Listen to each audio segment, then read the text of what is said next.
பார்வையிலே கடவுள் வாழ்கிறான். அவன் கருணையுள்ள நெஞ்சினிலே கோயில் கொள்கிறான். இதோ எந்தன் தெய்வம் முன்னாலே நான் ஒரே ஒரு புன்னகையில் கண்டேனே.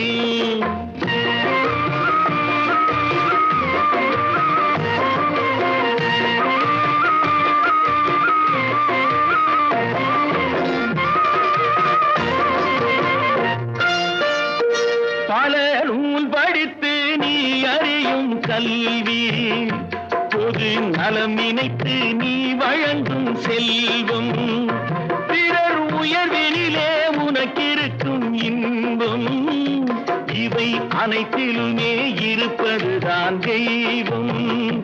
இவை அனைத்திலுமே இருப்பதுதான் தெய்வம்.